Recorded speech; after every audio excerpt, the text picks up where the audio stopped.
You're listening to the Nature's Image Farm podcast. I'm your host, Greg Burns, and we're talking bees, homesteading, and the old-time ways.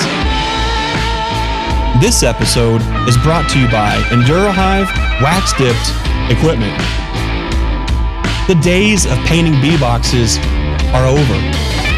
Our unique wax-dip process expels water from the wood, replaces and impregnates it with our proprietary blend of microcrystalline wax, offering superior weather protection inside and out, without the mess or expense of paint. No paint, no rot, no hassle. EnduraHive, built to endure. For more information, check them out at naturesimagefarm.com. Now, on to the show.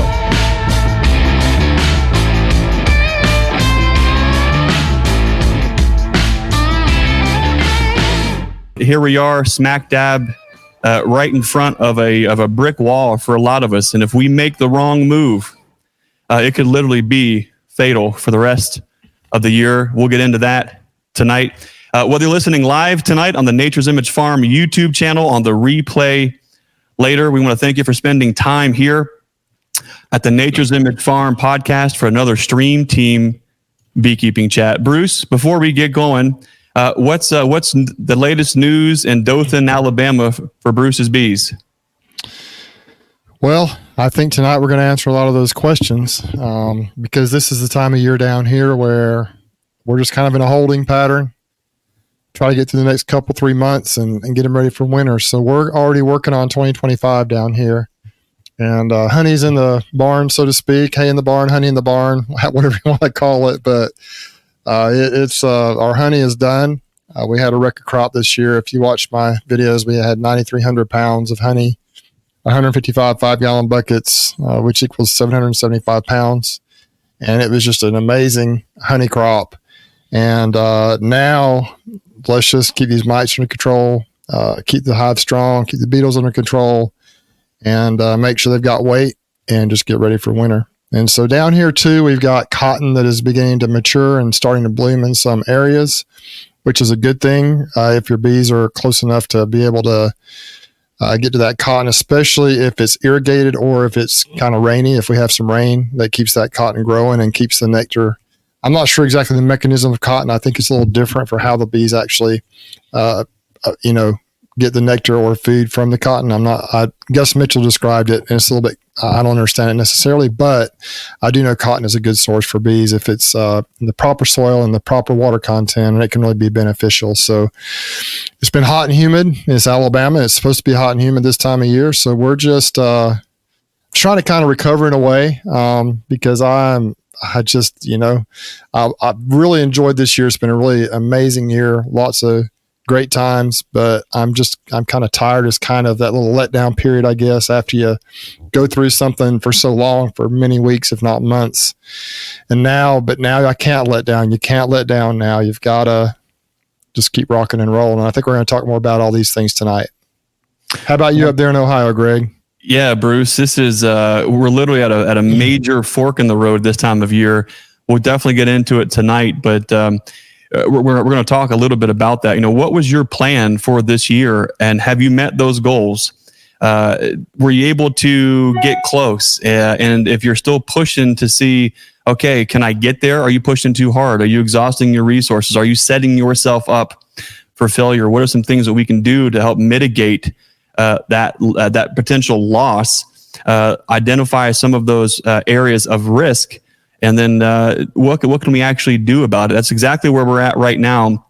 When we get into this kind of heat and this late in the year, mid-July, this is where if you could call it this, the law of diminishing returns slaps you right in the face and humbles you severely, because whether you're grafting queens, you're still trying to make splits, you're trying to grow colonies up, or you're still frantically trying to capture some honey for your customers, what you do right now makes a huge difference. And I think for a lot of us, we're in that position where we have to let the ego go, the pride go, and actually look at our operation, look at our colonies, look at our yields, and actually look at those futures with as little bias as possible. Otherwise, we'll find ourselves stretching everything out way too thin. We're going to talk a lot about that tonight.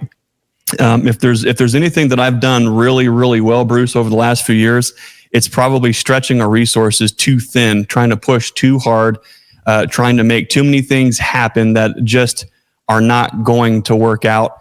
And for a lot of folks, I know listening tonight, wherever you're at in your beekeeping journey, you might be smack dab in the middle of trying to figure out, how do I get these first grafts off? I've waited this long. What do I do? Is it possible? How do I make these last splits? Are they going to stick? How big do we need them to be for wintertime? Are my colonies going hungry? What can I do to prevent robbing? What can I do to make sure that these colonies have everything that they need?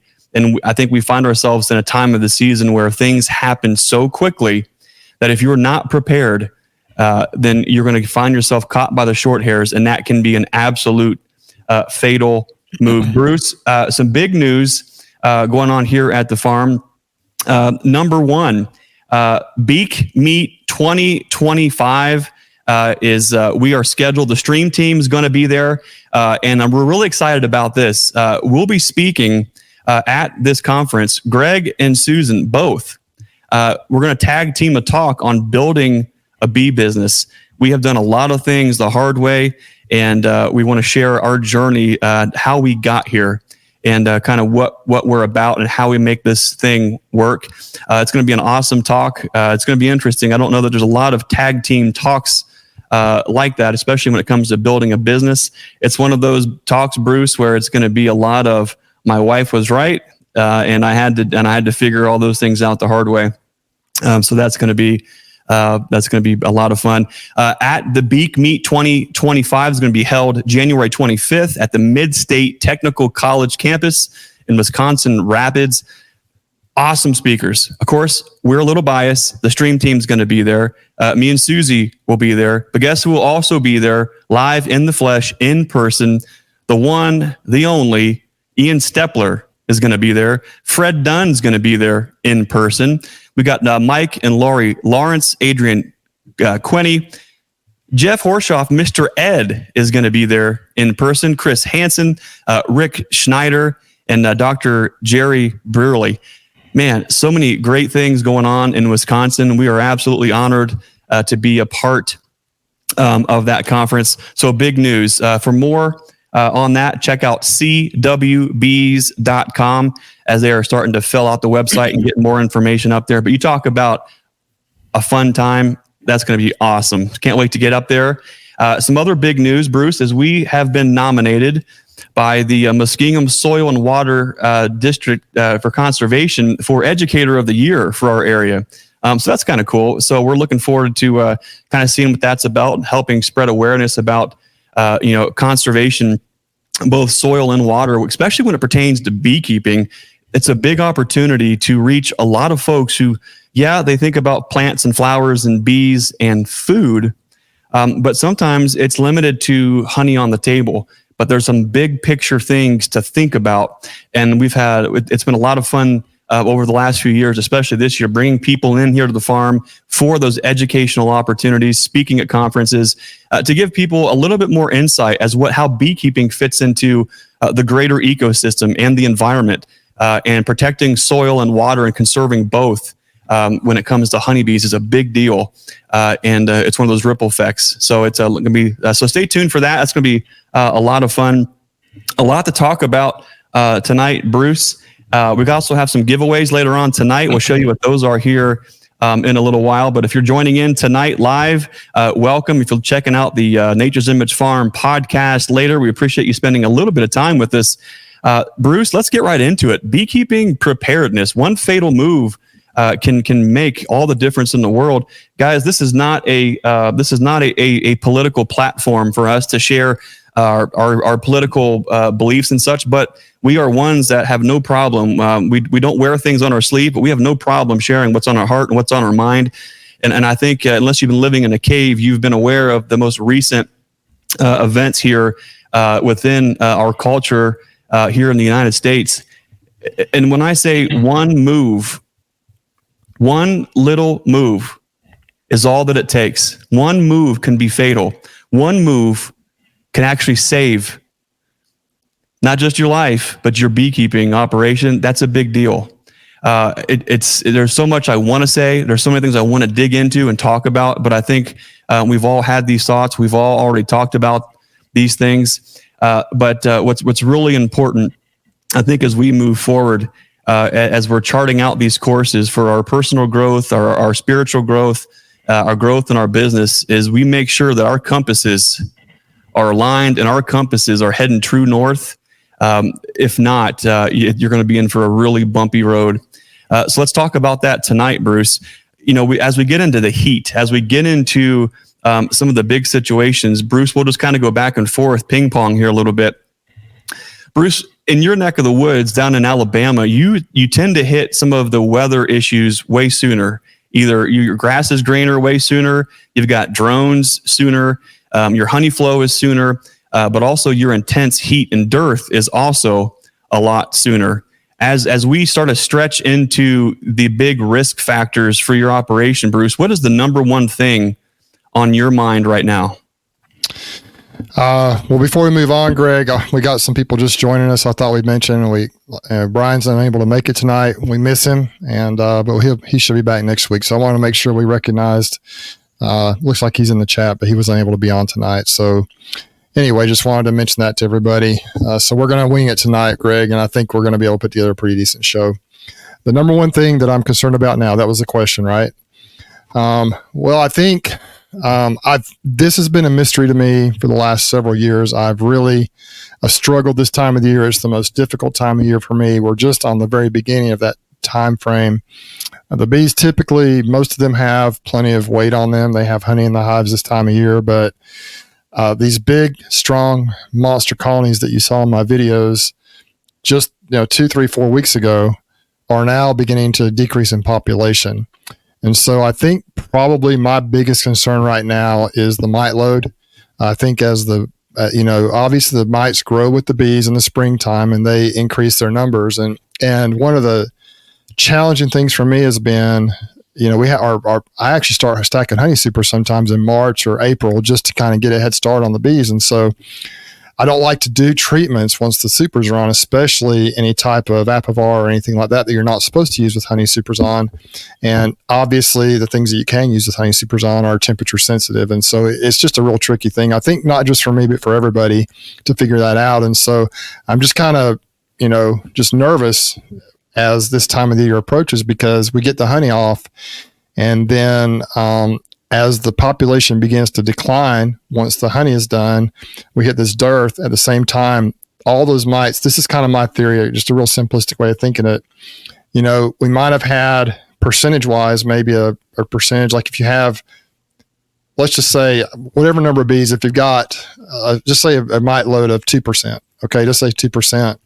Well, now if your bee population decreases, then that percentage is going to go up very drastically in a hurry. Does that make sense? More mites per bee, so to speak, or more bites per 100 bees.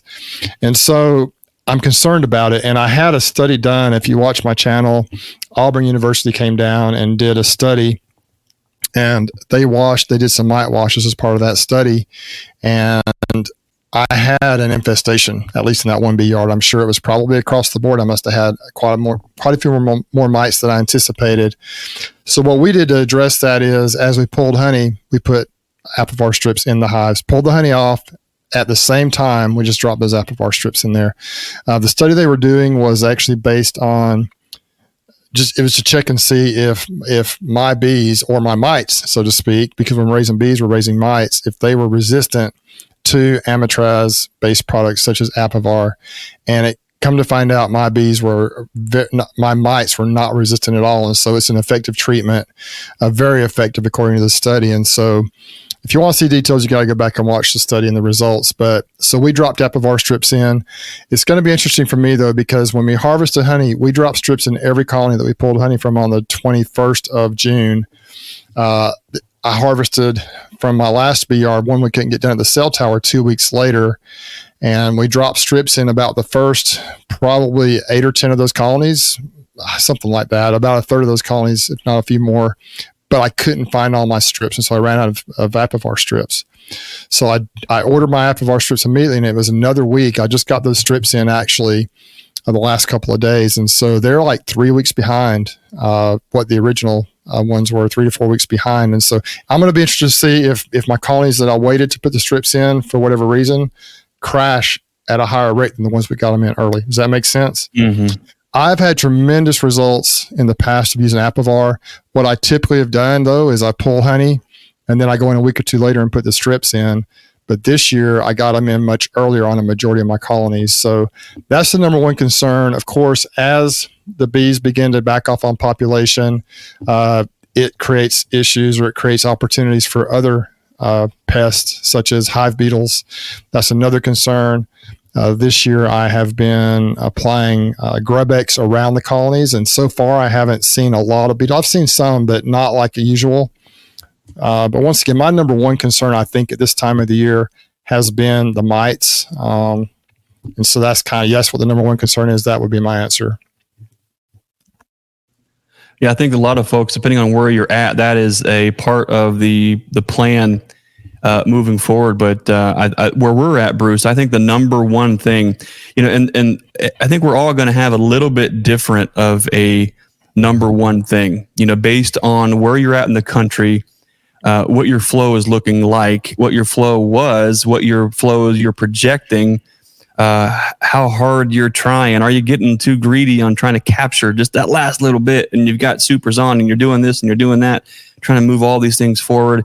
The main thing I think that I keep thinking about is literally one move just the wrong way. Just the one move just the wrong way can really make all the difference.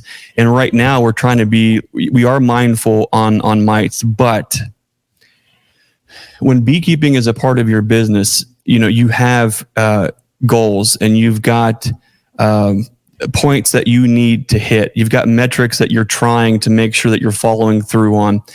You're looking at growth, not just for right now, but you're projecting next year's growth. We're looking at all the things that we want to do next year. We're already thinking about now, because all the things that we do in the next 2 or 3 weeks literally sets the tone for next year. Because of that, you are caught in this dichotomy of, how do we get to the finish line this year, and how do we set ourselves up to be successful next year? And sometimes you can't do that. Sometimes you can't finish out this year where you wanted to, where you projected, because if you try to do that, you might put yourself in a really tough spot. And what do I mean by that? In years past, I have been very, very bad about saying no. I was always the yes guy. If somebody needed queens, if somebody needed nukes, if somebody needed this, it was always yes, yes, yes, yes, yes. What I've learned is you have to actually learn to say no, and you have to say, you know what, our queens, we're sold out. We can talk about putting you on the list for next year. Same thing for nukes. Nukes, we're sold out. What that does is it lets us build back our stock for us, so we can continue to grow, and we can meet next year's needs. Where this becomes a major problem is for a lot of folks, as you are building your apiary, as you are building even if it's a very small business, you have at some point said, I'm going to get to X amount of colonies. I'm going to raise X amount of queens. I'm going to make X amount of splits, and I'm going to make X amount of barrels of honey. If you're Bruce, maybe it's buckets, maybe it's jars. And sometimes we put ourselves in this spot where we will dig in and push, just so we get to whatever that goal was. And sometimes that can be absolutely catastrophic. In the past, I have been guilty of making splits way later than I should have, making splits way leaner than I should have. And all of those things, when you get into this, I'm not sure what the word of this is, but when you start to exhaust your resources, the success of every move you make hinges on the success of each individual step in that process. And that's a major problem, because if one little thing goes wrong, you just cooked your goose. If you're out there right now and you're in Ohio and you say, you know what, I still need to make X amount more splits with these resources that I have, and the number of splits that you make barely equals the number of healthy, vibrant colonies that you have right now, you're going to be in trouble, because you're going to be the person who's making those 2 and 3 frame splits this late in the year that you are convincing yourself are going to work. It's going to be fine because you've got a round of grafts on. And that round of grafts is you're set to go ahead and drop those cells in 10 days or whatever that it might be, right? You go out to get those cells out of your starter, and you just realized somehow that starter just got a virgin flu back. Or maybe you didn't set your cell starter up right the first time, and you have no cells inside of your starter. Or maybe you have cells in the starter and you put them in a finisher that tore every single one of them down. Now you're in a position where you have no queen cells, and you just made 3 or 30 or 300 splits. Now what are you going to do? You're going to let these colonies try to make walkaway queens this late in the year, where you're talking 45 days plus before you actually have brood? That's a major problem on a 2 or a 3 frame split. The main thing that I'm trying to be mindful of, the number one risk for us right now, is resource exhaustion. Whatever we do not exhaust your resources right now to try to get to some kind of imaginary goal or imaginary line that you have set. I get it. It's important to set goals, but we also have to set some boundaries that say, if we haven't reached this percentage of this goal by this time, this is where our plan B comes into place. And where this is really hard, and I could go on about this, but where this gets really challenging is for young beekeepers, young in their business, young in their approach, folks that are just trying to figure out grafting right now and figure out splits and how to figure out growth. You don't know what you can get by with yet, and you don't know where your trouble spots are. So just be mindful of that. Do not be afraid to say, hey, I didn't make it where I thought I wanted to or where we were hoping to get to this year. That's okay. But what can I do to protect our asset and make sure that it can get through the winter time so we have resources for next spring? So my number one thing, Bruce, right now is protecting our assets by not exhausting our resources. Bruce, I know you're in the time of year where historically, when you've tried to get queens from knuckleheads like me up north, typically we're so late in our season when we're at the right time in our season for queens, but it's typically 45 days, maybe 60 days past prime for you to make splits and do those things. And by doing that, sometimes you have the consequence for that is sometimes those splits don't take off, or those colonies don't actually have the vibrancy they need to grow, to build, to brood, to do all those things. And they just sit there until finally they're robbed out or they just don't make it. What are some other things right now, Bruce, that you feel maybe is like your number 2 risk that you're assessing? You talked about mites, of course, and making sure you get those pinned back. We'll talk a little bit more about that, but I think we've talked a lot about mites here on the stream team. As you're talking about healthy bees, Bruce, what is something else, maybe your number 2 thing that's on your mind right now as you are prepping to get these colonies built up and healthy for the wintertime? That's kind of hard to put a pin on. One thing I just really am still trying to figure out the ideal situation for honeybee colonies here right now. I have some bee yards right now that are just, you open the hives up, they're bearding, like they're just packed with bees, almost like they're still, like all those foragers are still haven't died off yet. But interestingly enough, at Applin Farms, which is my strongest bee yard, it has been all year, some of those bees are beginning to fade a little bit, and they've kind of decreased in population quicker than the other areas are decreasing. And I have noticed some dead bees laying around the hive. So not a lot. It's not like the hives have been killed off, but I know we have attrition in every colony. But I wonder if something may have been sprayed. It is a farming area.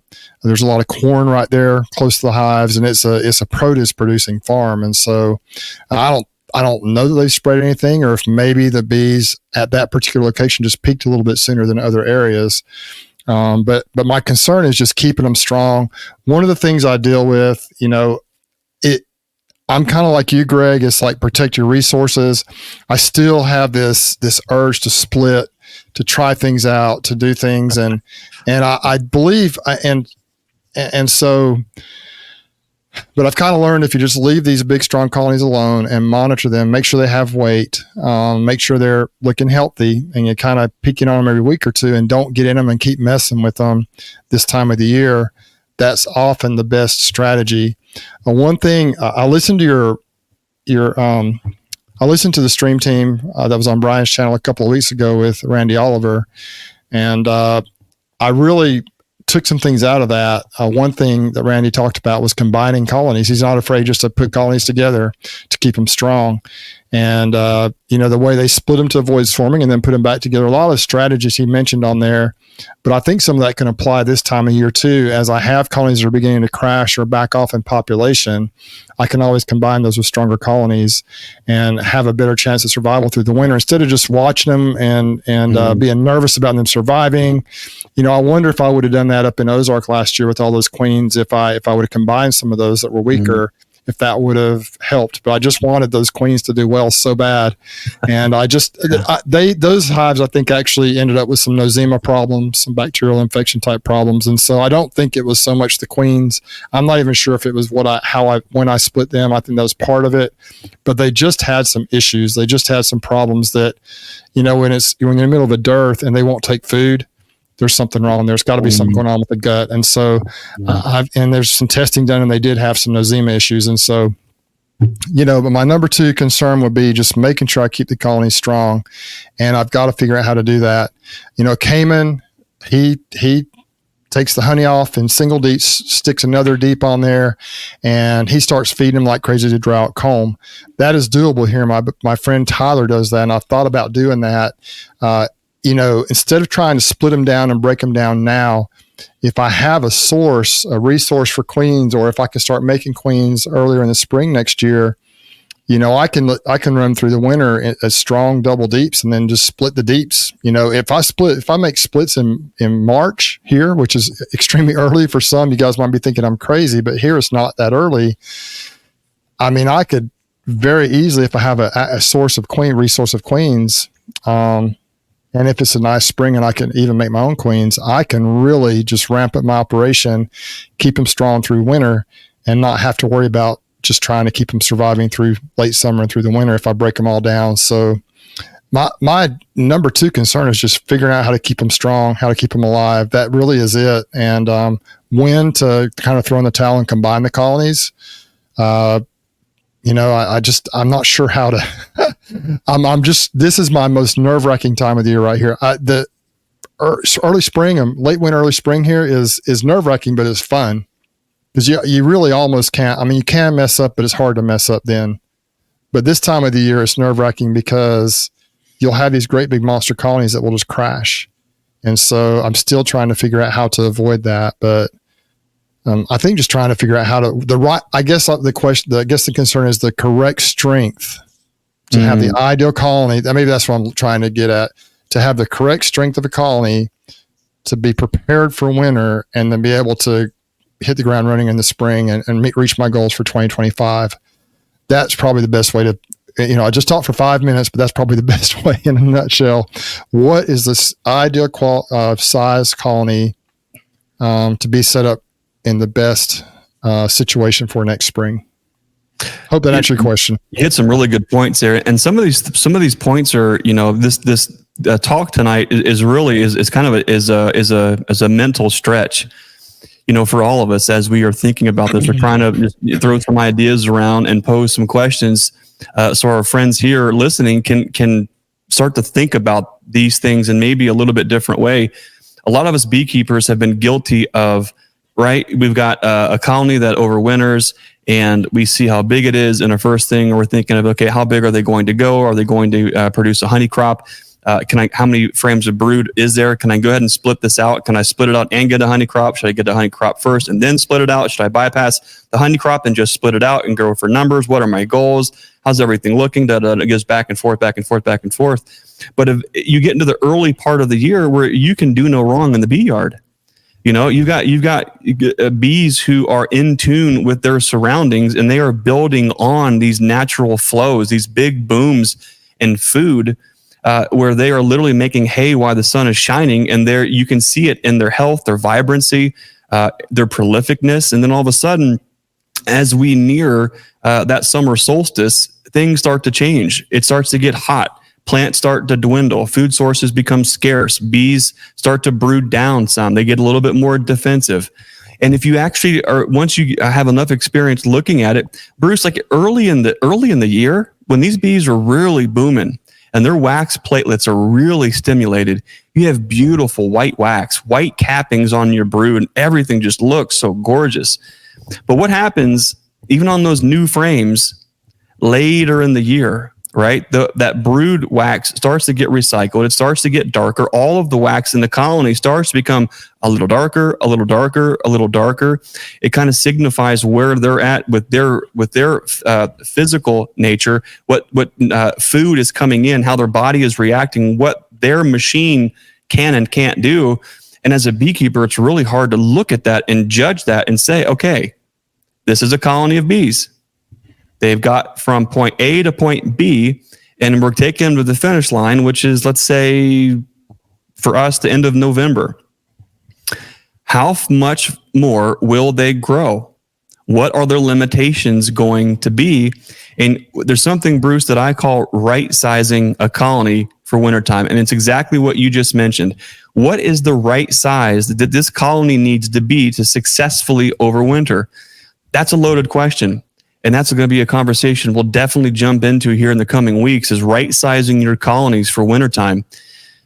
We're talking about a lot here in the learning yard and hit a lot of these points starting at the beginning of the year just to throw some of these ideas out there. But we've got to right-size our colonies. Well, how do you right-size your colonies if you're not even sure what the right size is?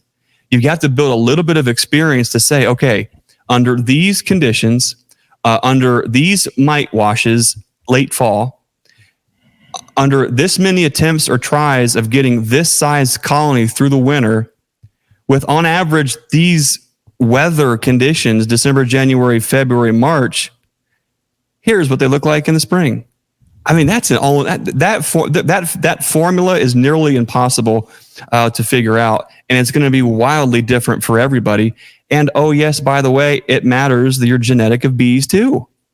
So you have to build your own experience set within your own operation to know here's what a colony looks like when they survive the wintertime. And then you have to go back and start to make mental notes of that and say, okay, I had mite washes that were somewhere, 0 to 1.5% going into the wintertime. They were in a story and a half. They were Caucasian carny mutts. We had up and down temperatures that were horrible. We had the first maple pollen came out in mid-February.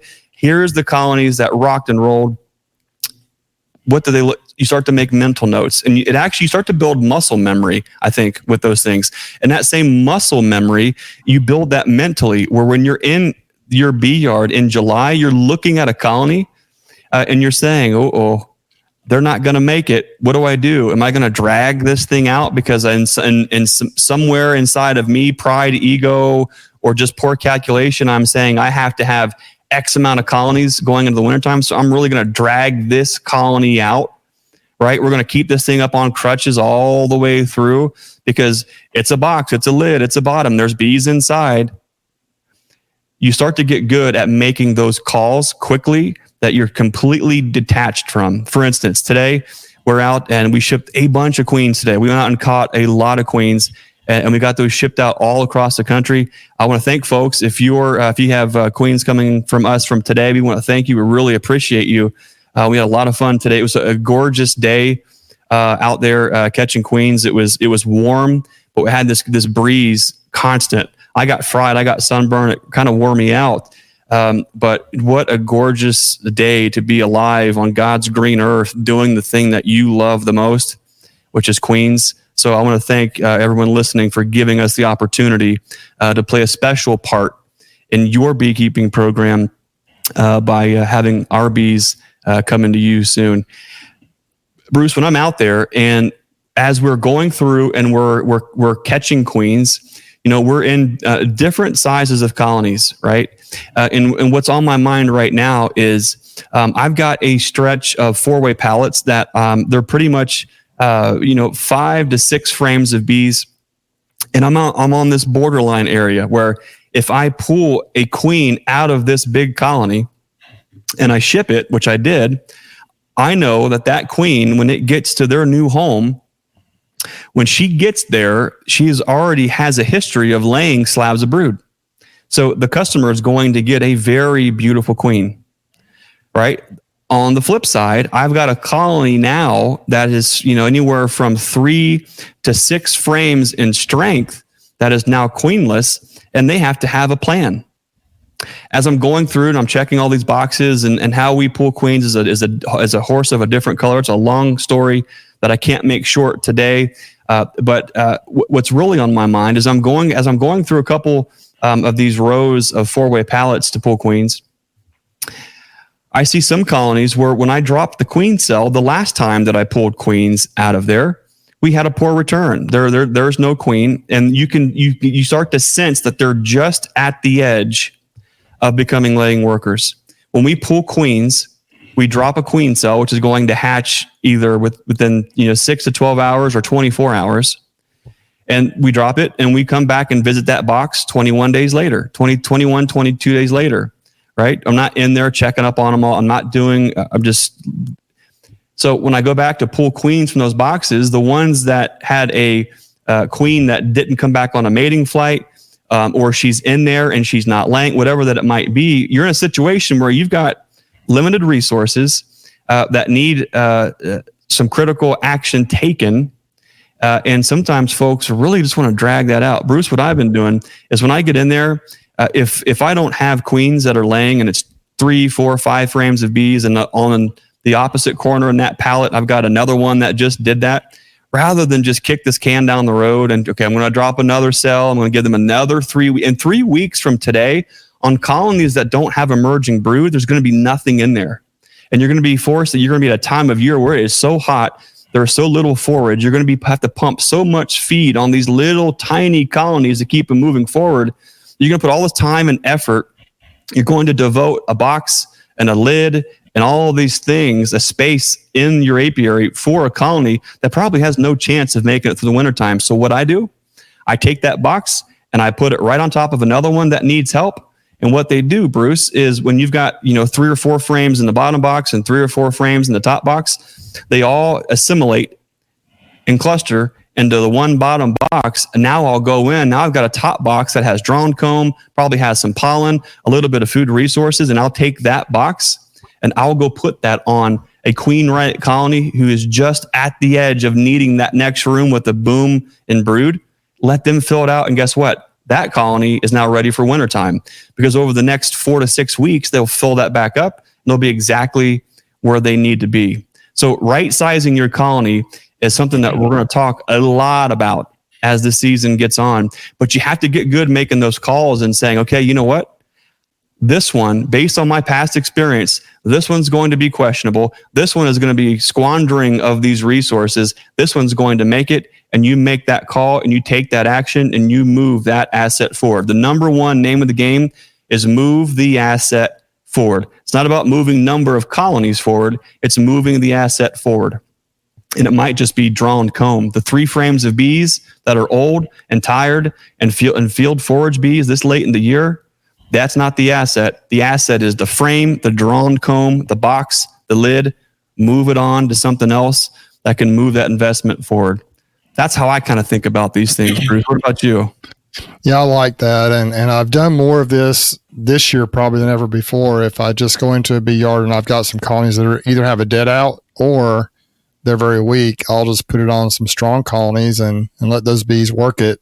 You can always pull a box off later, like if they condense down, like even if you have triple deeps and the bees are mostly in the bottom box, they can clean up that comb if you put it on there if it's a dead out.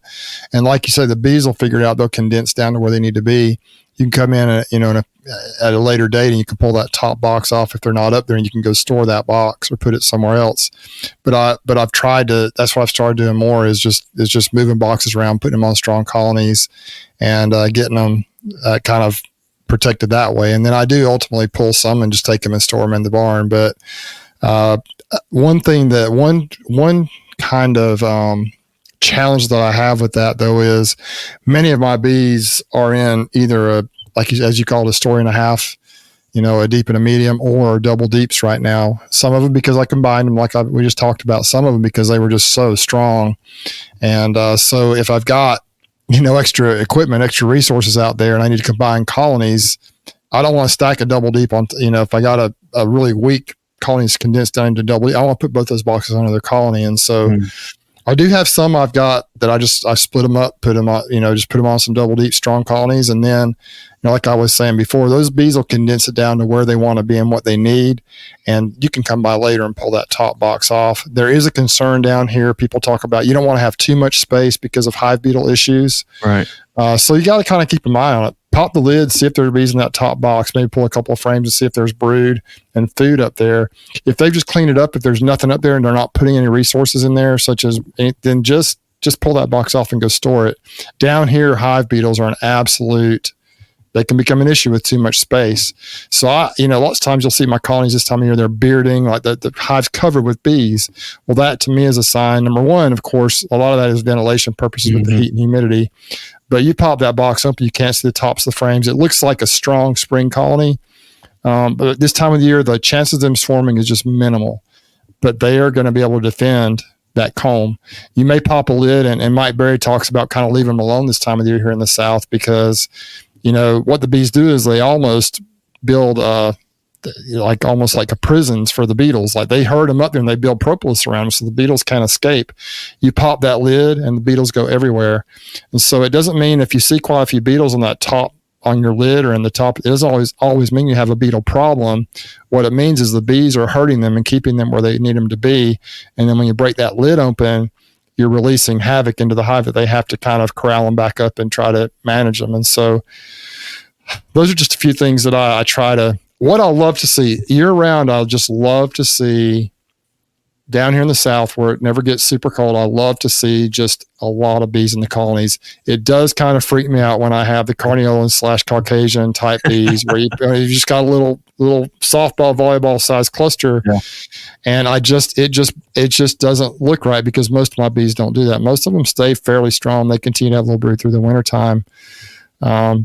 So it's like you said, Greg, I think genetics have a lot to do with it. What breed of bees do you have? Certain breeds of bees, they just breed back in the wintertime. Certain breeds of bees never stop. Right. And that is important too, I think, down here. Last year I learned a lot with the trying to bring northern bees down here with the Caucasian / Carniolan influence of both yours and Michael Palmer's queens. And I just ran into a problem to where I think it was so late in the year they couldn't build up like they needed to. Maybe they weren't aggressively building up because we didn't have great resources coming at that spot. And so they, those bees naturally don't build up when there's a dearth. Carniolans, Russians, Caucasians don't build up when there's a dearth. They shut it down. And I was trying to stimulate them with food. They got sick and they ended up having struggles. And so, but if I bring Italian queens in this time of the year, really nice quality Italian, then they probably wouldn't skip a beat and keep building. It's just the genetics, timing. Those are all things that I'm still trying to learn. You have kind of one breed of bee that you really like, that you're trying to develop a line. And so you're kind of learning their tendencies. I'm sure you're getting more consistent across the board. Yep. I've got a little bit of everything. And I listened to that video with Randy Oliver, and I'm thinking I really need to try to adhere to some of the principles he taught. It's just so hard for me because I kind of like to see everything, but then it is head scratcher lots of times knowing what to do. Hard to sort through all those. At first we have, that's a whole conversation, Bruce, but that's just, you have to develop something that works for you. And what I really liked about that talk with Randy Oliver is when you start to think about the idea of locally adapted bees, it's not really that they're adapted locally, it's locality adapted bees, meaning you're putting together a type of bee that works well for your area. And I think that's really important for folks to do all across the country. But you also might find yourself in a position where, hey, we have a lot of customers that are down south, and they are, they really need to get the June queens. When you get into late July and August, it's a real big challenge. You really have to be on point with your beekeeping and making large enough splits to get that genetic line into there so you can overwinter and then have that as a genetic resource to graft and make queens in the springtime. But there are certain attributes that I do think you can bring and you can go back and forth. But you've got to be really careful, because a lot of beekeepers, the grass is always greener on the other side. And there's always this magic breed of bees that you don't have, that you heard somebody else talk about, that is going to be the next best thing. And you got to be really careful, because you are literally opening, once that genie comes out of the bottle, you are not putting it back. And it is really, really hard to sort through. Several of the talks that we give is talking about kind of the hard lessons learned. And I think this is going to have to be something that we bring into it as far as queen lines and genetics and all these kind of things. I thank God that we have the genetic line that we do, and it has built and built and built, and every year it gets better and better and better. And folks are finding a lot of benefit of having these genetics in their yards. But one of the worst things that I did early on, as far as education goes, is there's some books here on the shelf. The most important book, of course, is the one on top, and that's Grandpa's Bible. But everything else underneath here, there's this, and there's books everywhere that I have here as a reference for beekeeping. And one of the worst things that I did was I used to pick and choose whatever looked good, sounded good, I thought would taste good, and somehow magically would all go together. And here I am with hot fudge and caramel and Brussels sprouts and liver and onions and you name it. And yes, all are really good each individually, but when you put them all together, your stomach's going to tell you real quick, hey, these are great, but not all together, or not so much all at once. And then when you start to feel sick, like, what was it? Was it because the broccoli had too many potato chips covered in caramel chocolate syrup, or was it the lemon meringue with the buttermilk that I decided would be a good? You don't know. And it's hard to sort those things out. So creating a baseline and start to make moves from there that you can start to track your success and see what you do to say, hey, oof, you know what? Those don't work. Those may work for somebody over here, but in my setup and my goals and my management, that's not going to work. You can then adjust and stay on track and don't put yourself up so far backwards. And I think a lot of folks have a hard time kind of doing that, Bruce. But DC's got a comment here, and he says, "Are you sure that Carney are the best genetics for you? You do pollination. Wouldn't a line that builds up faster in the spring be better for your business?" DC, I didn't do pollination this year, but that is the question down here. I mean, I've had success with all these different lines. I mean, but it just depends on what you want. So, what I really am going to try to do this year, I think this is another kind of goal of mine. I don't know how it's going to work out, because I always end up doing a lot of stuff I don't plan on doing, but I think I might figure out a way to really watch what just kind of determine right now the kind of qualities I want in my bees, whatever those are, and kind of the type of size I would like to see them come out of winter in, the type of strength, and just start maybe put some sort of marking system, maybe a pin, a certain color or whatever on certain colonies, and maybe try to graft from those specific queens that I really like, and just and then watch those.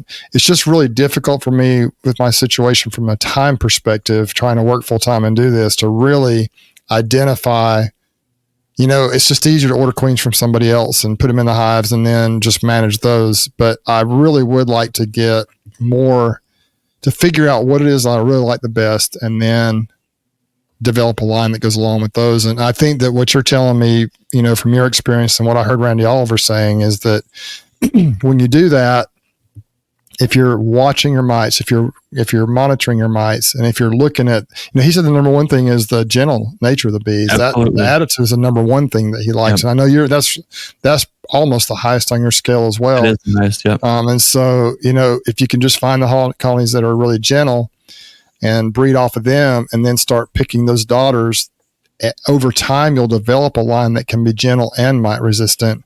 And, it's just kind of, if you're watching everything, you can develop an ideal line for your situation. And if it's ideal for you, then odds are it'll benefit other people as well. So those are things that I trying to figure out. I've had good success with all the different lines, but it is hard when you walk through my bee yard, like right in the middle of the honey flowing, and see some that are stacked with 8 supers, 6 supers or 8 supers, and you see others that have 1 super on there, and they all look super strong, but they're just all doing different things.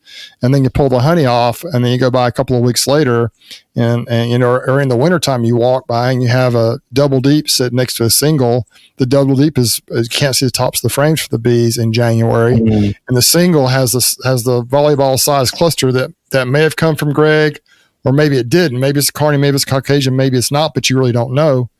Is that hive on the verge of dying out, or is it just a Carney, Russian, Caucasian type breed? And so those are things that are difficult if you're not really staying on top of your game and keeping, if you're not really paying attention and really trying to get to one certain goal. It just makes it challenging and in a way kind of fun, but it also can be a little bit frustrating. Well, you're past the point of playing games, and so you're in a situation where here's what we're going for, Bruce. Now, please pay no mind to my pasty white legs, because I want to. I got to have queens that I can go out and work, and I can pull in shorts, and that I don't have to have a veil on. I'm not saying you have to do this. I'm not saying you should do this. I'm saying this is what I want out of my bees. I want to be not afraid to go out and pull queens out of colonies, and don't feel like I have to be duct taped at the wrist, duct taped at the ankle, and have bees swirling my head and blasting me on the face. For more on that and how that happened, you can check back on go back to the Castle Hives channel, the talk that we had with Randy Oliver, and I go into a lot more detail about that. But that's a story that I don't want to keep talking about over and over and over again. But the goal is you got to start raising queens from your own apiary that are doing the things that you want them to do. As we talked about with Randy Oliver, you have to start refining your line of bees. And your bees may get to the point where they're doing so many things so well that they take off and folks are interested in them. And if you can make more queens, then you can turn that into a part of a business. But the main struggle, Bruce, that folks are going to have when they are bringing in queens, especially virgin queens, to open mate in their yard, you have no idea what that succession looks like for several generations. And imagine if you had 8 different lines of queens in one yard. What a nightmare that would be, because once you let these queens off the leash, per se, and they are making drones, and you have a bee yard with all these different drone lines. Now, yes, it's super important to have diversity with drones, but I think too much diversity, as we just talked about, can create something like a Frankenbee that it's really hard to untangle. Until you know what a said genetic line is going to do for you and your bee yard, the challenge folks are going to have by having too much diversity is it's going to be really hard for you to see. You're not just looking for what the queen mother gets. You're not just looking at even a mated queen. When we send our queens to folks, yes, they're going to make daughters. They're going to have a pretty good idea in that first and second generation on what they could expect, right? But when you take a virgin queen, mate it in your yard, and then start to make daughters off of that, you're setting yourself up to have a really hard time understanding what kind of consistency can I expect moving forward from this genetic line. When you have too many bloodlines, per se, in your apiary, how do you sort through which ones aren't frugal enough? Which ones are extremely great at keeping mites away and are equally great at keeping you away? And oh, by the way, I've got 6 different lines of queens, and there's 8 different lines of bees that may be defensive. And if 2 of those 30 drones that she mated with have that, you keep going through these cycles where you see, okay, this colony is fine for a little while, and then now they're throwing aggressive worker, and you get on this hamster wheel that result to you saying, oh my gosh, what did I do? In the sake of diversity and putting too many good things together in one time, I created something that I can't untangle. So I would highly encourage folks, definitely don't be afraid to bring in a genetic line to see what it does, but do it in a way to where you can see what it does. You can monitor it. You can assess what that's going to do for you, and then decide, does that stay or does that go? And it's that simple. You've got to work on developing your own line of queens that work for you, your goals, and can withstand your beekeeping experience, knowledge, and most importantly, mistakes. Lord knows I have made a ton of those. And if it were not for these frugal bees, Bruce, boy, I would be up the creek without a paddle, as they say. Bruce, thank you for that super chat. And I want to thank Brian early for the super chat. The super chats and super stickers are enabled. Should you feel you want to donate here to the podcast, Bruce, thanks for that. Let me see if I can get this the screen off of here. Bruce, Greg, go ahead. I wanted to, we could talk about queens all night, and I'm sure we could do an episode just on these. And these are actually, this time of year is not a bad time to talk about this kind of stuff, because people are beginning to prepare for next year. Maybe some people are still working on queen stuff, but some people are really thinking about what they want to do next year. And now is when I'm trying to watch my colonies to try and identify the ones that are going to be stronger next year, because this is when the rubber hits the road. It's like, this is when the strong colonies, this is when queens fail. This is when all the bad things happen here in Alabama, at least, and even if I lose them in the wintertime, it usually is because of something that's going on right now. So this is the most important time of year for me with regards to the future of my operation. But one thing I would like to bring up, and you mentioned this tonight, is about being prepared. Another weakness of mine, probably my biggest weakness, is still when and how to feed.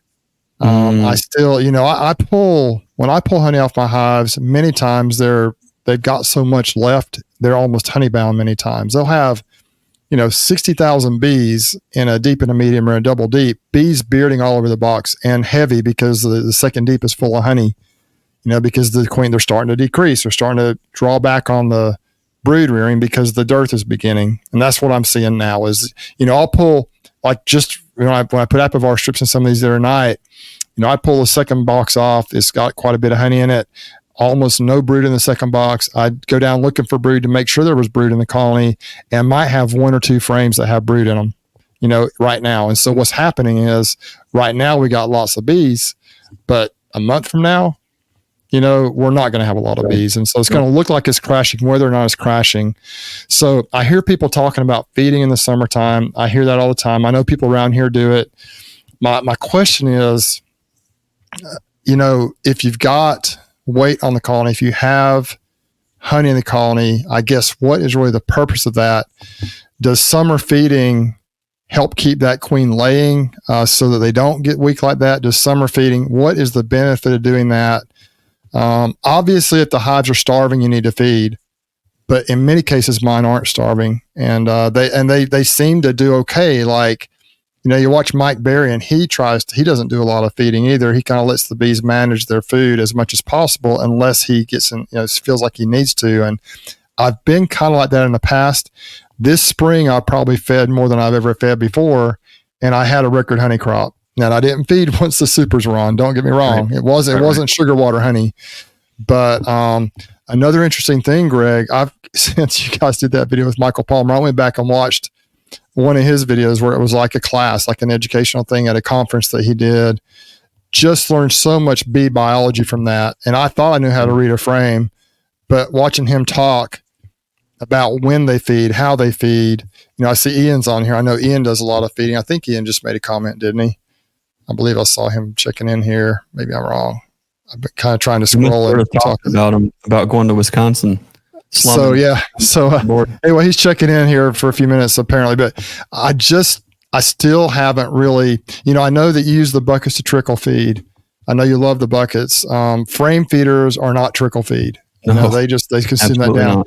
Open feeding, I'm not sure what you qualify that is. I've kind of stopped. I don't do that a lot. I've kind of reverted more to the hive feeders because it's so easy just to slide the boxes over, fill them up. And I don't have enough buckets. I haven't really tried to iron that down or fine tune that at this point in time. I know that's your favorite way to do it. And I think trickle feeding, even if they have food on the colony, is good for the bees to keep them calm, to keep them happy, to keep them strong. But that's my biggest weakness, is how to feed, when to feed. I'm getting better now in the fall, winter, and early spring, but still my summertime management and feeding is not real good. And I don't really know, even if I need to right now, how to do it. I do know I have some colonies that are struggling, so I need to spot feed some probably, because, some of them had so much honey on them, I've just broke them down to a single deep. And so all they had left was that bottom box with brood in it, and so I know they probably need to be fed. And so I guess take a minute, Greg, and kind of address how you do that. As I get more consistent over time, I'm sure it'll be easy to be more consistent with feeding.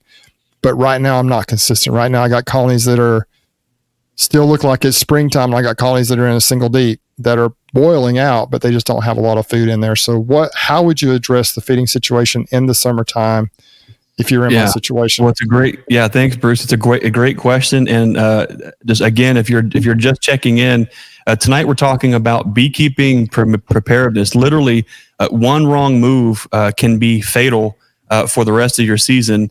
And if you're honest with yourself, your goals for next spring have to do with everything you're doing right now and how your colonies are built going into the wintertime.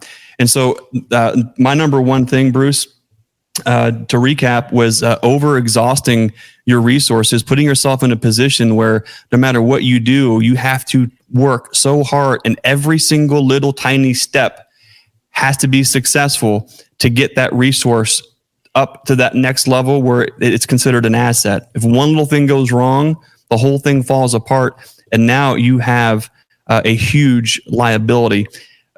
My second thing that's on my mind, Bruce, as far as bee preparedness, is what you just mentioned, is starvation.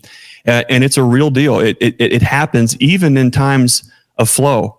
And what I mean by that is when we start off in the spring,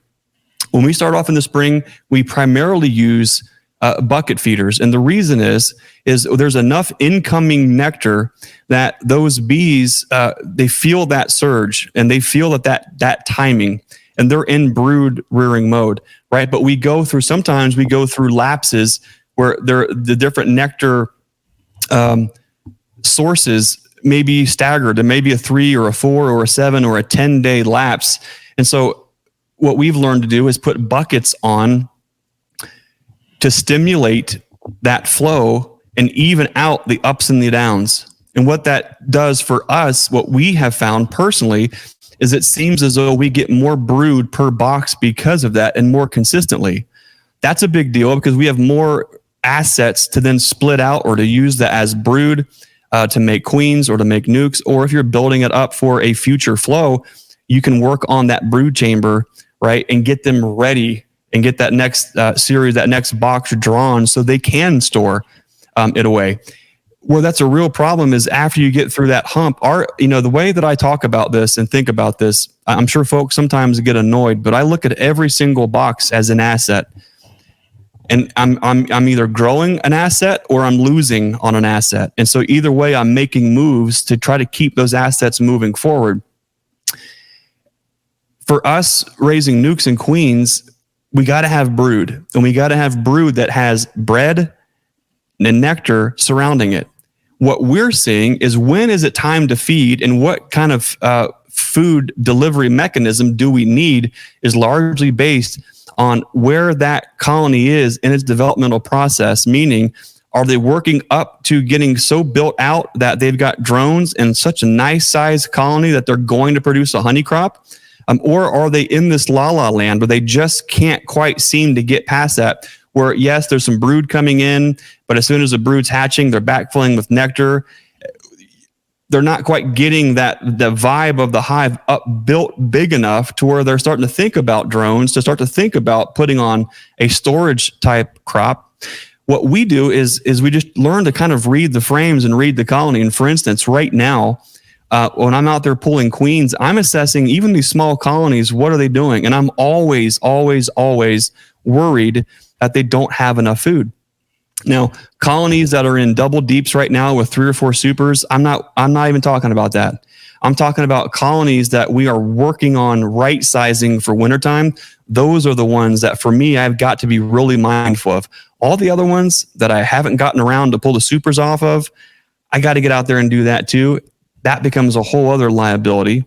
But for right now, looking at a colony and figuring out, do they need fed or are they squared away, for me, has gotten simpler and simpler every single year, Bruce. Today, when I'm out there looking at, my first thing I'm looking was, especially when we're catching queens, is we're not losing a lot of smoke. We're cracking the lid, want everybody to kind of just stay where they are on the frame so the queen's not running around. I'm going through on 5 and 6 frame nukes looking for queens, and I'm looking at, where are the bees in this box? Are they all at the top of the box and the lid? Are they in the corners trying to stay cool? Where are they? What are they doing? And where are they at in relationship to food? Do they have any kind of food storage? And today, what I seen was 2 different things.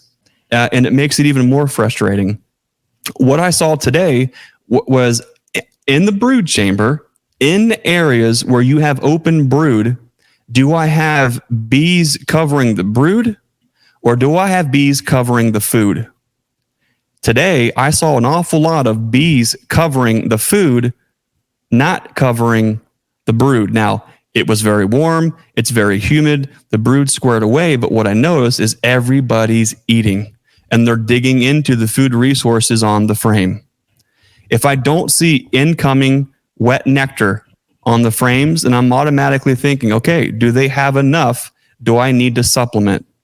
So right now, I've got some colonies that there is a little bit of wet nectar that I'm seeing stored, but by and large, a lot of the colonies are feasting off of the honey stores that are in the brood chamber, and we're not talking about colonies that have honey storage on them.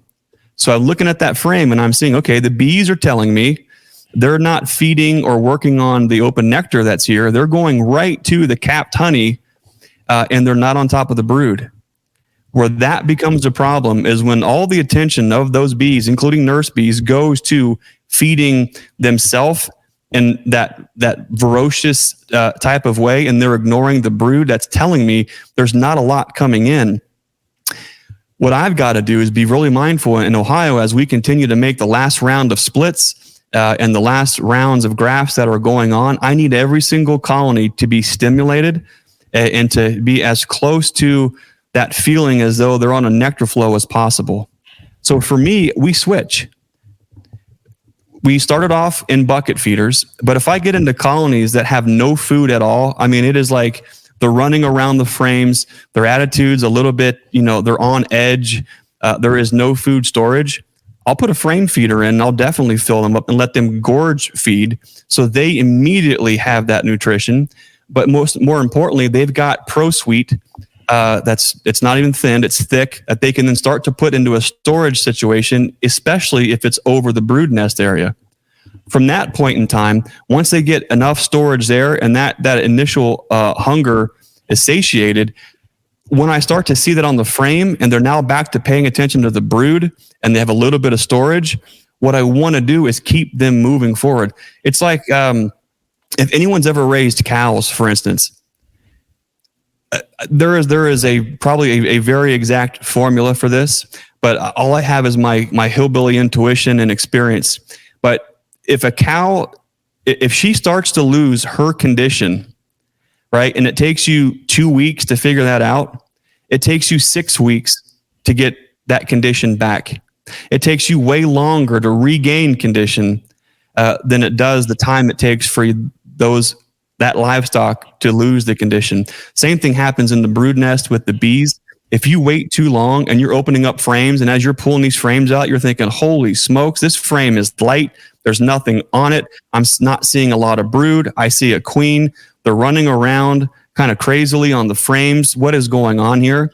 One of the first things that we absolutely can do is, you can put a frame feeder in, but don't forget about bucket feeders, because bucket feeders create this, in my opinion, this stimulation effect from above and it kind of quells that. It's there on demand night and day, but it's in a format where they have to work a little harder for it than they do a frame feeder, but it's this incoming surge. And so what I can see is it actually tames down, but it gets them back on track to brood rearing even late in the year. And that's how we can get by making queens so late in the year as we keep those bucket feeders on. So we're actually getting ready to switch over this next week and get everything back on bucket feeders so we can just trickle feed until we get into a little bit later, late summer, early fall. And then we'll have a combination of bucket feeders and frame feeders to put on that storage weight for wintertime. Yeah, I was looking back, Greg, and Ian had a comment on here about their situation up there in Canada. I know they had been kind of watching his channel a little bit. I know he did a lot of experiments with Formic Pro and things like that. But he said we missed our spring flow, and because of that, I had a lot of trouble catching up with feed stores right until the main flow. They were hand to mouth, razor's edge, lush but light. Ooh, that's a good way to put it. That's lush but light. Is that always a bad thing though? Because here, that's exactly what I would describe bees as being like in late January, February, because the bees explode. We have these little mini flows, like we'll have a little, and you don't even really see a lot of nectar coming in, but the bees just explode in January, February, and they can starve. But if you start stimulating them and feeding them and you're not splitting them, then you can immediately go into a swarming situation. So it's just so touchy and tricky in the springtime. You want to keep them alive, but you don't want to stimulate them to the point where, because the real honey flow doesn't start until like April. Right. So you got 2 or 3 months there that you have to play with. That's why it's such a perfect time to split in the spring if you have queen availability, because you can split them almost as even small splits. If you have mated queens, if you're willing to feed, you can split them down into, now if it's still getting cold, you got to be careful. Like in March, you might have a little cold snap come in that can mess things up. But, you can split into, 2 to 3 frames of brood with a lot of bees. You can make some really strong splits that way, starting really in February if you have a queen resource. And that helps with the swarming instinct because you're splitting them down and you can really grow. You can grow like crazy then, but you got to have queens. But right now, and so I don't mind if they're lush but light. I just want to make sure they have food and they're not going to starve. I want to kind of keep them stimulated, and you can just go crazy with bees here at that time of the year. The problem is right now, it's just, once again, we've talked about that consistency. Yeah, I agree with that, Ian. I've had with the Formic that I've used, I've only used it a couple of times. I did have kind of a harder time when my food stores were light, but I haven't had the queen loss that you experienced. And I used 2 strips and it's hotter down here. So I'm not sure. Maybe it's just some genetic situations going on with these mean, tough Alabama bees. I'm not sure, but didn't have, and I did have a few, but if you do it in the springtime, at least here, many times they'll supersede that queen. And I know you couldn't do that, Ian, because you were trying to get ready for the honey crop and doing things. So it was a little difficult for you, but man, it's just so much involved, and I need to, it's just, a lot of it's just a time thing, Greg. We've talked about that. How do I go through every colony? How do I determine whether or not to put a frame feeder in there? What do I do with the frames I pull out if I put a frame feeder in there? It's just so many little things, and all that stuff just takes time. So I really I'm getting much more efficient. I'm trying to stay out of the bees more than I used to, and read the hives. I can read the hives better, cracking the lid, peeking in, pulling out a frame or two. I can tell better how the hives are doing, the colonies are doing, but just honing in, getting that feeding, honed in, getting exactly, what my goals are with that. That is kind of my next big goal. That, and actually getting a more consistent product from a queen perspective. I've got some ideas of what I want to try this next year. I've got about 6 different locations, and I've got some ideas of some things I want to do as far as the queens go. But when it comes to the feeding, I'm still trying to figure that out. I'm going to go in them, I think, this weekend, peek in and see what the actual food stores are a little bit. I really kind of want to stay out of them right now mostly, but I do need to just check weights, peek in on them and see. I do know I've probably got 15 to 20% of them that probably need to be fed. I got to figure out what the best way to do that is. So, we'll see what happens now. Another advantage we have down here, and I know you don't have this in other parts of the country, is we've got cotton that's beginning to bloom. And cotton is it's like a really good resource. A lot of people like to harvest cotton honey. It does crystallize very quickly, so I've never harvested it, but it's a really tremendous resource for the bees starting right about now. So if that's saved me the last few years, most of my bees are within flying distance of cotton fields. And so, that's one way I've been able to be a little bit lazy about feeding in the summertime with cotton around.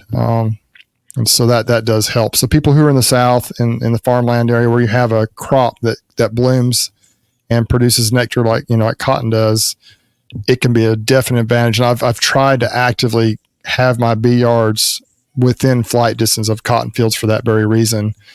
It can also help save on the food bill a little bit. But if I've got like up in Ozark, that's a problem up there because there are no fields close to that bee yard.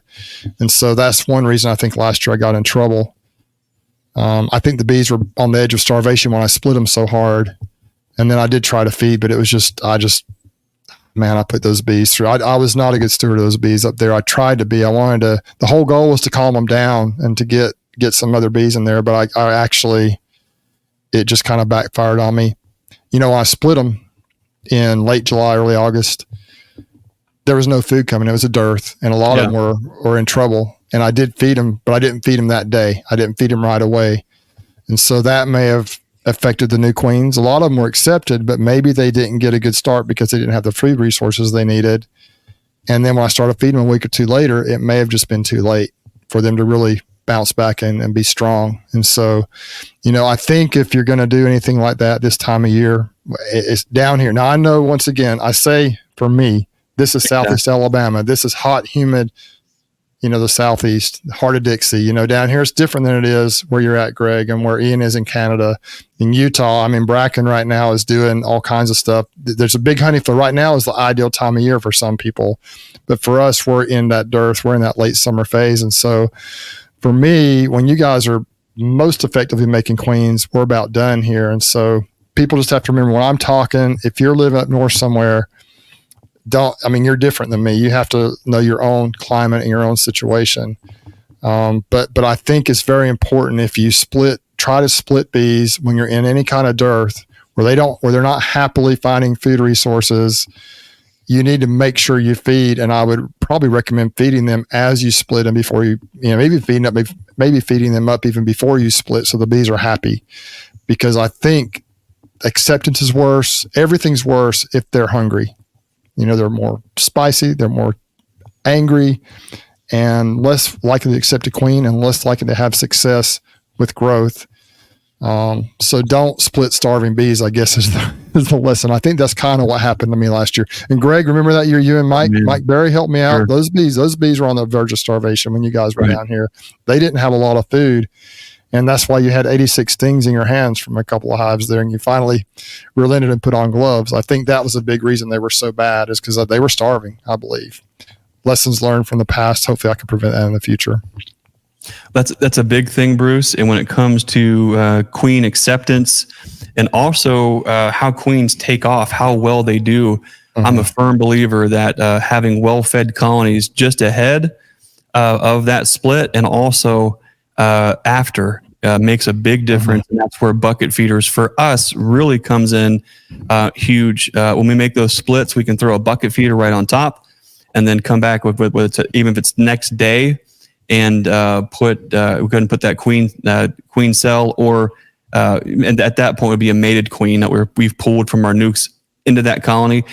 There just seems to be a higher acceptance because the overall tone is it's brought down.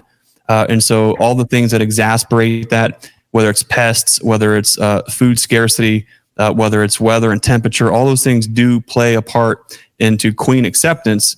But also, there is something to be said about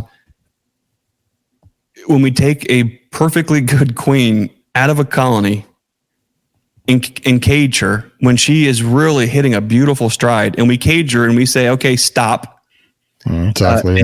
And then here's some attendance, and then we're going to ship you across the country, and now you're going to go live in a new place, and you're going to be stuck in that cage for another 3 days as this new colony releases you into likely a completely different environment as far as what's inside the colony, as far as food and overall vibe and everything. And now they're hungry for a queen. And these are little stressors and things that do build up. But one of the easiest, most cost-effective things that you can do is feed that colony as you split it and keep feed on it in a stimulative kind of a situation, a stimulative way during especially that first week or two of that queen.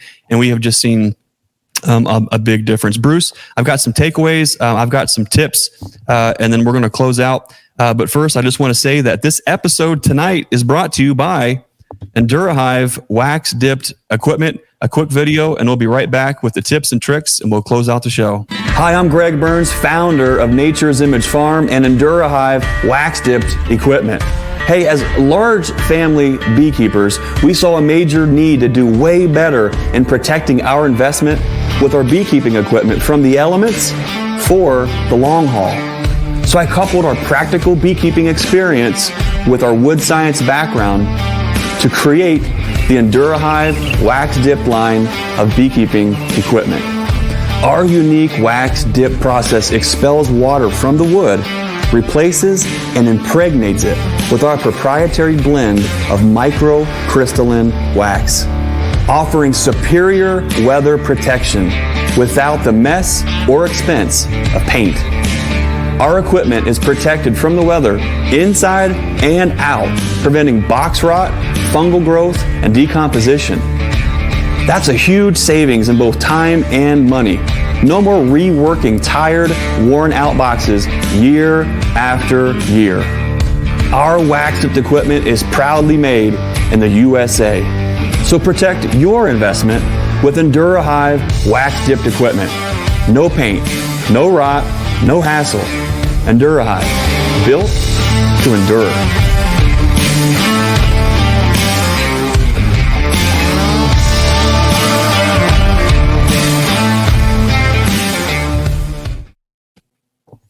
All right, Bruce, tonight we talked about bee preparedness. We could go on. It could be an entire series for quite a long time. But some of the major takeaways is be careful of running your resources too lean. Exhausting your resources this late in the year could be absolutely devastating, especially if that queen cell doesn't take, or they don't accept that queen in that late split, or there's not enough feed coming in and it's a small split and everyone's going hungry and robbers show up. You got to have a plan. You got to have a contingency plan in place that says, if this split doesn't make it, what do we do with the resources? And you have to act quick, especially this late in the year. Move those assets onto a situation that can actually move it forward. Bruce, when I think of some of the beekeeping preps, these are going to sound absolutely elementary, but when you get into a situation and you don't have these things squared away, you quickly say, okay, what can I do next time to do better on this? One of the main things is you got to have enough feed on hand or at your disposal for at least your next growth cycle. Growth cycle meaning, are you finishing drawing out comb? Are they finishing out a brood cycle that's going to put that colony closer to the situation where they're ready for winter? And you might say, well, I'm not going to feed my bees. I'm not going to create bees that are on a crutch and have dependent bees on me. I get that. But you at least have to have that feed plan in place just in case. What happens when your fall flow doesn't show up and all of your late June, July, and August splits are going hungry? What are you going to do? You're talking about risking an enormous amount of resources, not just bees and the queen, but the wax and the comb and the pollen. Now, thank God, if you're in, what I'm hearing in Ohio is there is literally no hive beetle pressure at all. Very, very few folks are actually struggling with hive beetles this year. Thank God. I know for us, I've seen probably 4 hive beetles in the last 2 weeks. That's it. I am incredibly thankful, Bruce, because there's been times of the year where it hasn't been that. Why exactly? We'll have to talk about that some other time. But hive beetles are really a non-issue for the majority of beekeepers in Ohio. But what happens when those splits that you make don't take, and the bees, all the brood that you moved over in the split is now hatched, and now they start to die and they start to age out. Now you've got nothing but field forage field force age bees in that box with no incoming brood, they start dying left and right. There's nobody there to protect the comb. There's nobody there to protect the pollen, nobody protect the bee bread that's left, if there's any left. What's going to happen is now you are inviting a slime out. You are inviting any hive beetle in your area to come, and then wax moth. And now you're losing, in my opinion, the most significant resource, which is that drawn comb.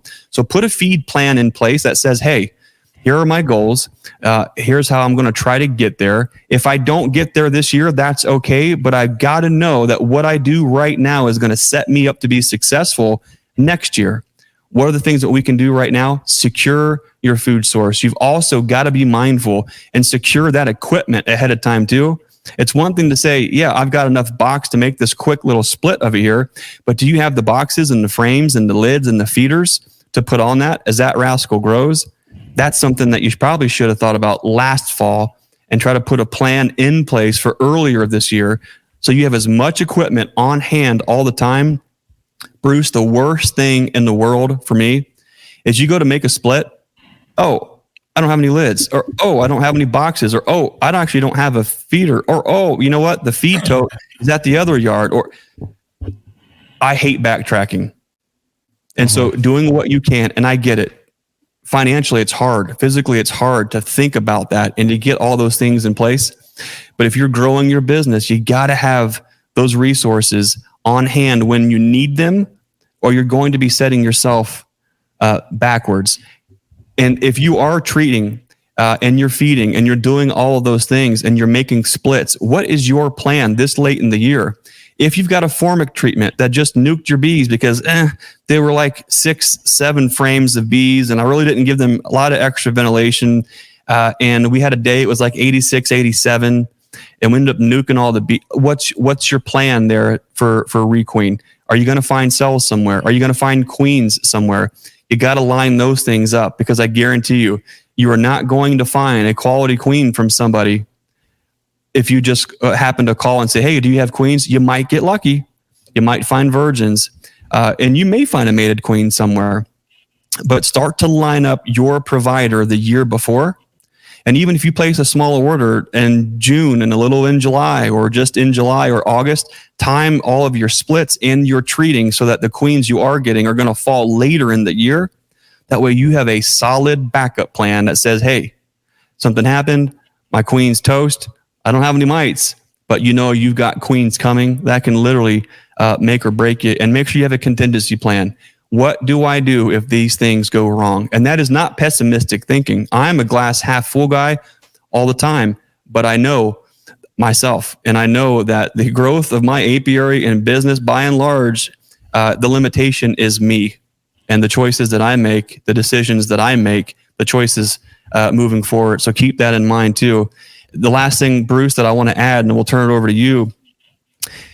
As we mentioned earlier, this is crazy times here in the United States. It's crazy times as beekeepers, no matter where you are in the country, as we are head up against one of in my opinion, the most challenging time. Winter is no big deal, because winter, whatever you've done is already set in motion by winter. Winter is just another detail that exasperates the underlying condition of the overall health and quality of your colonies. If anything, winter does you a favor by scarfing down the ones that weren't going to make it. The most critical, most important make or break time of year is right now. What are you doing to feed? What are your mite counts? How healthy are your colonies? And where is your plan? What is your plan? Are you going to get there? Are you going to push too hard for the sake of circling that line item that I made it to this number of colonies? Is that going to set you back for next year? Because those colonies are too weak, too lean, too straggly, run yourself too lean. I'll just remind you to be mindful of that, and make sure that you have your compass, both morally, physically, and spiritually, aligned to true north. So as you are going through and making these decisions, and you are going through the hardships and the tough times and the tough calls, that you can feel good knowing that you made the right call. You got to spend a little bit of time getting right with that too. Bruce, as we wrap it up tonight, What are some quick takeaways and hot tips that you have for folks as they are right up against this summer brick wall that a lot of us are hitting? You said hot tips. It's summertime. See what I did there? I see what you did there. I sure do. And that is actually a very good thing to think about, because in certain parts of the country right now, it's brutally hot. Out west, Arizona, Nevada, parts of California, and the desert areas. Down here, it's hot and humid. And so I would say, first of all, be careful, take care of your health, be sure you hydrate. Make sure you don't get out there and get overheated and get in trouble physically, because if you're not healthy, then you can't take care of your bees either. So take care of yourself first. As you said, Greg, I say physically, spiritually, all the above, right? Take care of yourself. And as far as the bees go, I'm still trying to figure out this time of year. I think I'm getting maybe a little bit better each year. I'm learning things. I've learned a lot of things the hard way. But I think, Greg, you had all kinds of great advice tonight, all kinds of great things to think about. The things that I brought up are more problems that I've had for people to be aware of. I still am working on the solutions. And so I have made splits in July with usually typically mated queens that I've brought in, and they've done well. It's almost like I think I did better at that early in my career than I have later in my career. Like I used to have no issues, but when you got 5 colonies, it's a little bit easier to make a couple of splits and put a couple of queens in and really watch them close than when you're up in the higher numbers and you just can't keep up. And so that's kind of, I think, why I may have had more success back then. I made stronger splits, made sure they had food and everything they needed. And last year I learned the lesson really the hard way, just trying to break them down at the absolute worst time of the year. And I got burned for it, spent some money on that situation and actually lost a large number of colonies. But the silver lining is I actually ended up with a record year this year from a honey perspective. So dadgum, Greg, what if all those colonies had survived? Oh man. I don't think, of course, I'm not sure I would have made as many splits this year, but knowing me, I probably would have, because I just can't help myself. And so in a way, it was a blessing in disguise. I had the equipment I needed to be able to take care of the increases that I did make because of some of those dead outs, actually.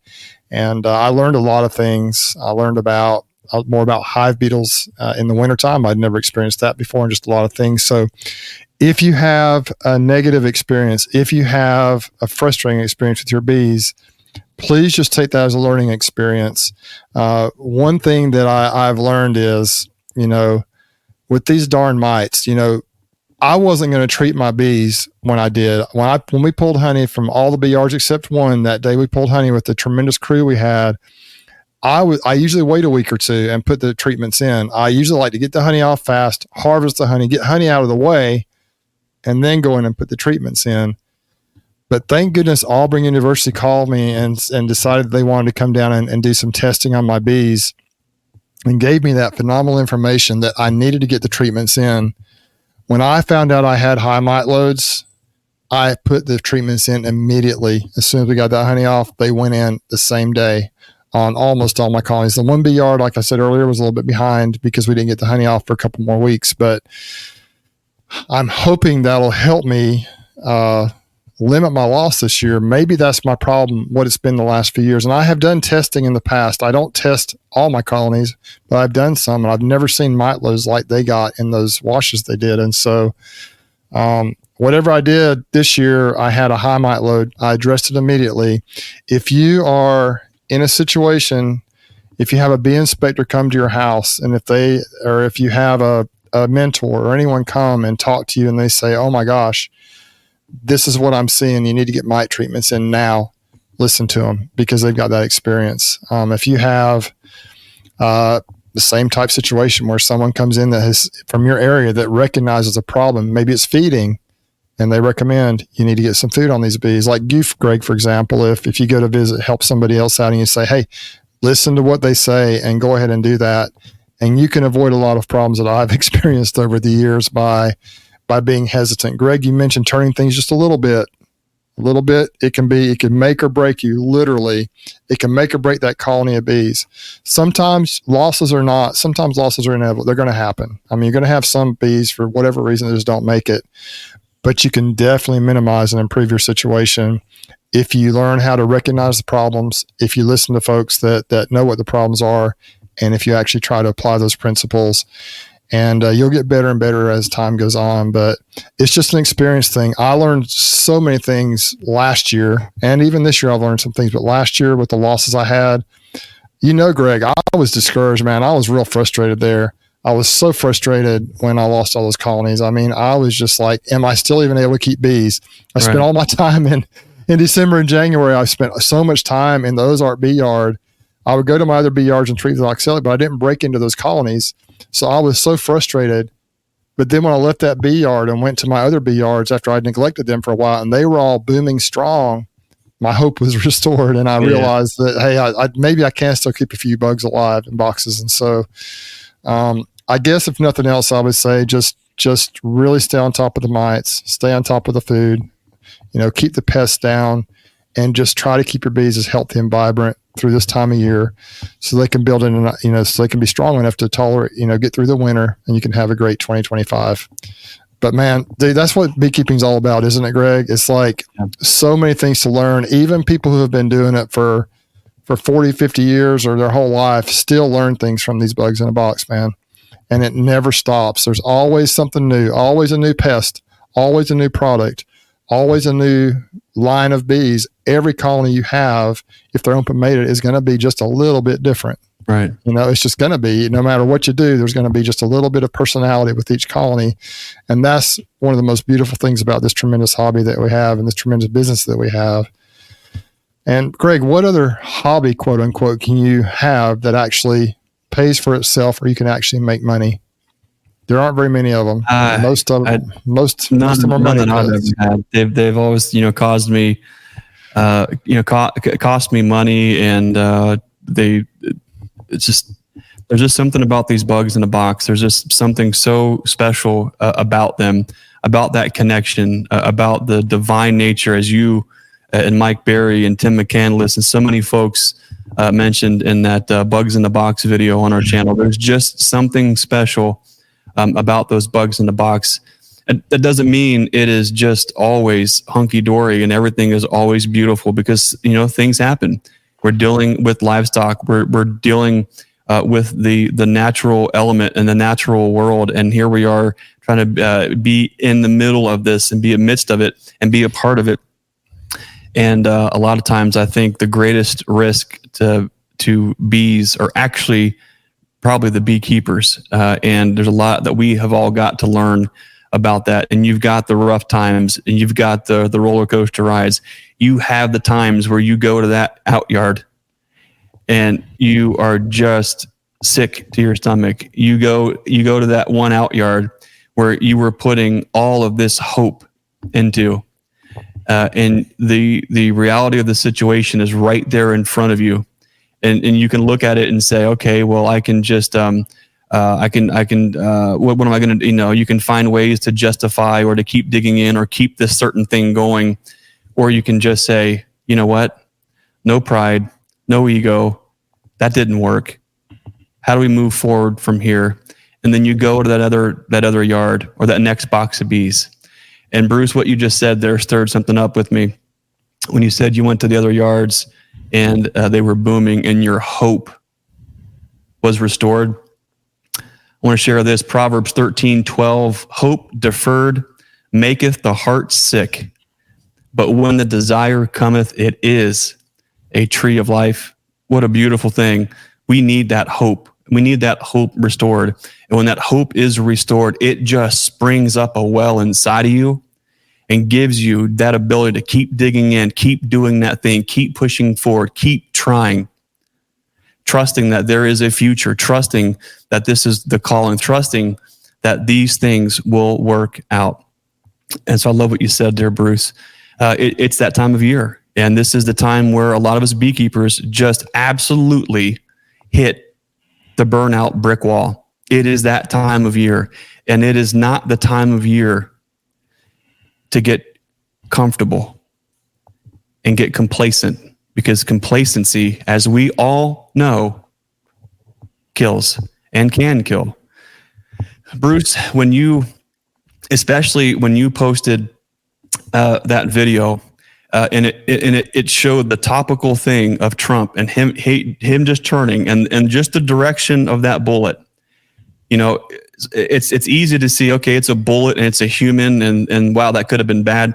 But the situation that this country could have been in, the situation that our business, our way of life, even humanity could have been in if that one little move went the other way.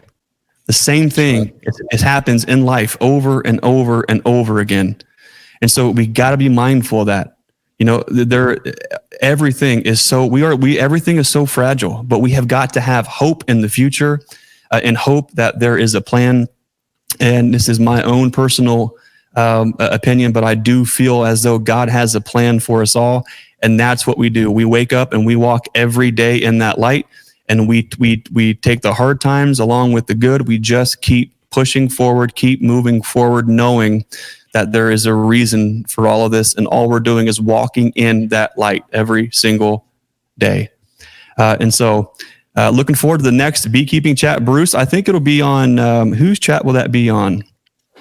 It should be on Brian. It should be on Brian's. Back on Brian's. Yeah, Brian couldn't make it to the mic tonight. More on that later. But we're looking forward to seeing our buddy Brian on the next one, next Wednesday, 8 p.m. Eastern. Who knows what we're going to be talking about, but there is a lawful lot going on this time of year. I want to remind you, Beak Meet 2025 in Wisconsin. Visit cwbees.com to learn more. Susie and I will be speaking there on building a bee business. The stream team will be there. Ian Stepler will be there. Fred Dunn will be there. Mr. Ed will be there. Chris Hansen. Mike and Lori Lawrence, and so many more. It's going to be an awesome time. Don't miss it. It's going to be awesome.